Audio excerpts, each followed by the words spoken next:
has brought us a very big challenge because it is attacking each and everybody.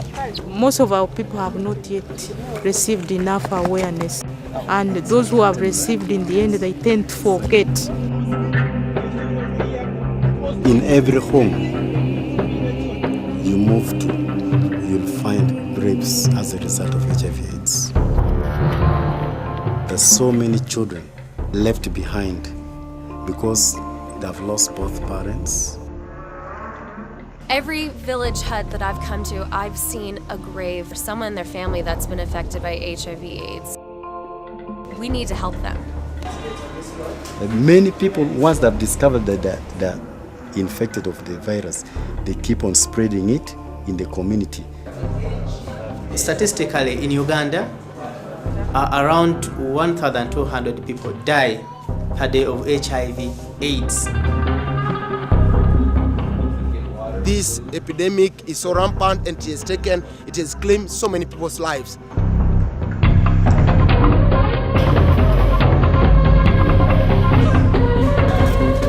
We've come into these communities and we've been able to see how HIV/AIDS has really affected every one of their families. How can we help them?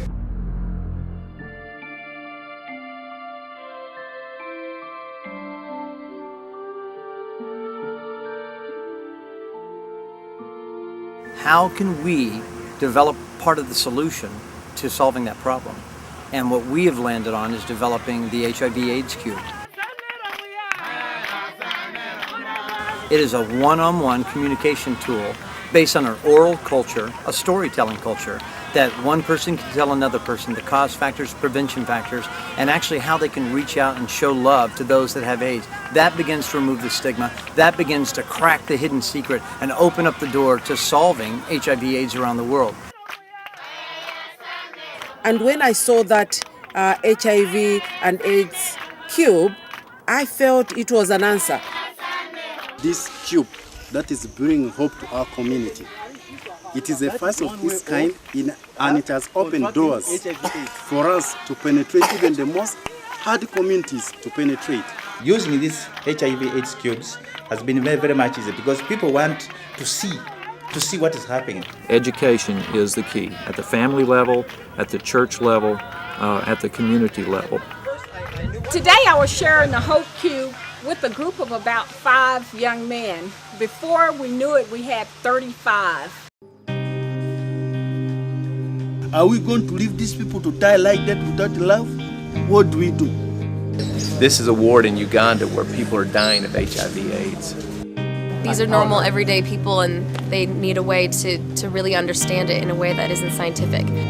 If you give this to one community, or 10 of these to one community, it means you have given that to a whole lot of people in the community, because they will be teaching each other using this tool in the village.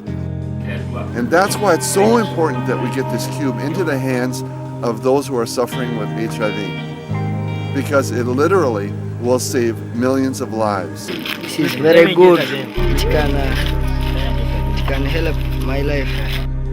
This is awesome that the AIDS tube is not only for evangelicals, not only for the Christians, but we have had Muslim students, Muslim people, Islamic faith welcoming it, receiving it, and we have just had giving out to the students from the Islamic school, and they have tested for the blood at this center. And to me, this AIDS tube is working everywhere beyond the denominational lines. When we met with a little 13-year-old boy who has HIV/AIDS, and he had no hope, and he couldn't even hardly speak to us because he's not feeling well. But we shared with him. Even minutes later, his whole countenance has changed. I got to go back and give him some candy and the Hope Cube and the Evangel Cube to share the gospel with others, and people were already looking, and he was smiling now, and you could just tell God had changed his life. It also opens door for the gospel, because we have been used to this olden way of reaching the lost with the gospel. You just stop somebody and provoke a discussion, but this one you begin sharing the picture, and after somebody's attention has been arrested, as you conclude and tell them that, look, hope is in Jesus Christ. you immediately tune to the gospel with the Evangel Cube, and you see people really giving themselves to the saving knowledge of Jesus Christ. Yeah, that's true.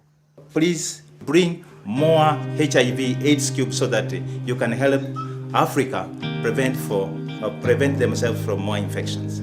I can use even more than 10,000 to use in our schools. Please help us get us this AIDS cube. Please give this more these cubes. So we need more businesses, more hospitals to send us HIV/AIDS cubes.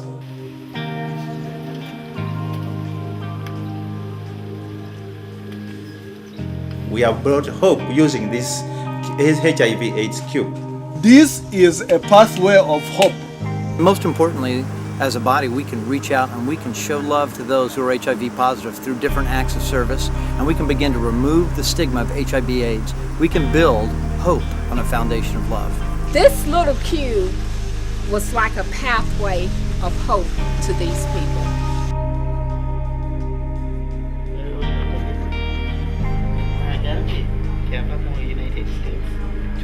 I'm very sure with the use of this tool in our hands, we shall one day kick the virus out of our community, and at least we shall have our nation to be a HIV/AIDS free.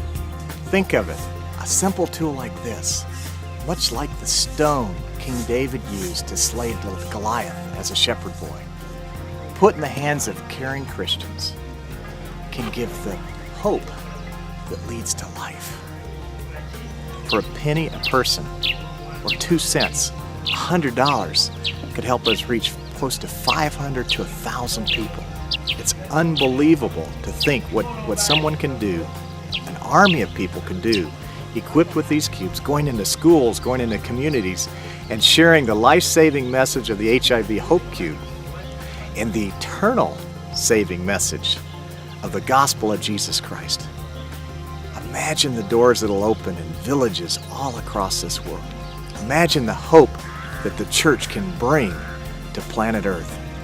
We're excited about this, and we ask you to prayerfully consider joining us in this effort of not only stopping HIV/AIDS and kicking it out of these communities, but of giving the gospel to men, women, and children all over this planet. Thanks so much for considering this very special opportunity.